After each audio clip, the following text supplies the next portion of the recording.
നിത്യോപയോഗ സാധനങ്ങളുടെ വില ഉയർന്ന നിലയിൽ, ജനജീവിതം ദുസ്സഹം. ഏറെ നാളുകളായി കേരളം വിലവർധനയുടെ പിടിയിലാണ്. അരി, പച്ചക്കറി, പലവ്യഞ്ജനങ്ങൾ, മത്സ്യമാംസം എന്നിവയ്ക്കെല്ലാം ഉയർന്ന വിലയാണ്.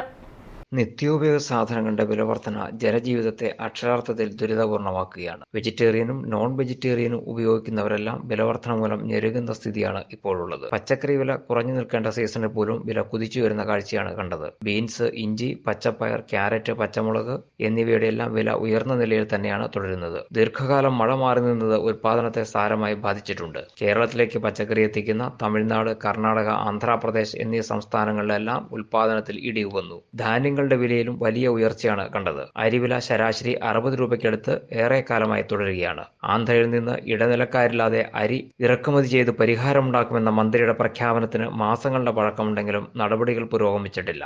മാംസവിപണിയിലും വിലക്കയറ്റം പ്രകടമാണ്. മാസങ്ങളായി കോഴിവില ഉയർന്നു തന്നെ നിൽക്കുകയാണ്. 150 രൂപയ്ക്ക് മുകളിലാണ് മാസങ്ങളായി വില നിലവാരം. 172 രൂപ വരെ ഉയർന്നെങ്കിലും ചെറിയ തോതിൽ വില കുറയുകയായിരുന്നു. മത്സ്യവിപണിയിലും വിലക്കയറ്റം പ്രകടമാണ്.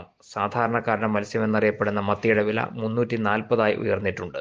ചില മേഖലകളിൽ 400 രൂപയെ വർദ്ധിച്ചു. മറ്റു മത്സ്യങ്ങളുടെ വിലയിലും പ്രകടമായ വർധനയാണ് കാണുന്നത്. ട്രോളിംഗ് നിരോധന കാലത്ത് വ്യാപകമായി എത്താറുള്ള വളർത്തു മത്സ്യങ്ങളുടെ വരവ് ഇക്കുറി ഉണ്ടായിട്ടില്ല.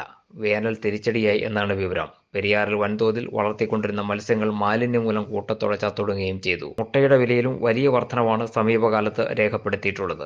ശരാശരി 5 രൂപയുണ്ടായിരുന്ന മുട്ടയുടെ വില 7 രൂപയായി ഉയർന്ന നിലയിൽ തുടരുകയാണ്. എല്ലാ മേഖലകളെയും ബാധിച്ചിട്ടുള്ള വിലവർധന താഴ്ത്തിക്കൊണ്ടുവരാനുള്ള കാര്യമായ നടപടികളൊന്നും കേന്ദ്ര സംസ്ഥാന സർക്കാരുകളുടെ ഭാഗത്തുനിന്ന് കാണാനുമില്ല.